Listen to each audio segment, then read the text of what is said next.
మహిళా ఉన్నతే తెలంగాణ ప్రగతి అనే నినాదంతో ప్రజాప్రభుత్వం పాలన సాగిస్తోంది. మహిళల ఆర్థిక సాధికారత, సంక్షేమం, సామాజిక చేయూత, భద్రత, ఉపాధి అవకాశాలు, నైపుణ్య శిక్షణ, ఆరోగ్య పరిరక్షణ కల్పిస్తూ అతివలకు అడుగడుగునా అండగా నిలుస్తుంది ప్రజాప్రభుత్వం. పట్టణం, గ్రామం అనే తేడా లేకుండా మహిళలందరినీ ఒకే గొడుగు కిందకు తెచ్చి సంఘటిత శక్తిగా మార్చింది.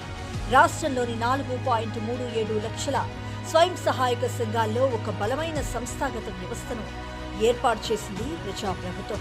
వీటిలో 46.68 లక్షల మంది మహిళలు సభ్యురాళ్లుగా ఉన్నారు. ఒక్కొక్క సంఘానికి సగటున 9.55 లక్షల రుణ సాయం చొప్పున రాష్ట్రంలోని మహిళలకు 36,000 కోట్ల బ్యాంకు రుణాలను ప్రజాప్రభుత్వం అందించింది. 2 ఏళ్లలో వడ్డీ లేని రుణాల పథకం కింద మహిళా సంఘాలకు 1,121 కోట్ల వడ్డీలను చెల్లించింది.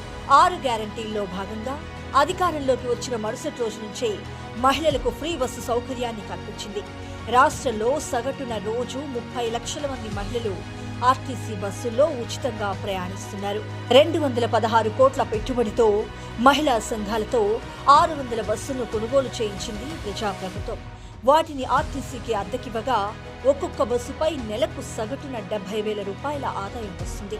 రాష్ట్ర వ్యాప్తంగా 230 ఇందిరమ్మ క్యాంటీన్లను ఏర్పాటు చేయగా మహిళా సంఘాలకు నెలకు సగటున 72,000 రూపాయల లాభం కలుగుతుంది. ప్రభుత్వ పాఠశాలల స్టూడెంట్ యూనిఫామ్స్ కుట్టుపని, సోలార్ ప్లాంట్లు, పెట్రోల్ బంకుల నిర్వహణ ద్వారా మహిళా సంఘాలు లబ్ధి పొందుతున్నాయి. 1 కోటి మంది మహిళలకు 1 కోటి నాణ్యమైన చీరలను ప్రతి ఏడాది ప్రజాప్రభుత్వం పంపిణీ చేస్తుంది.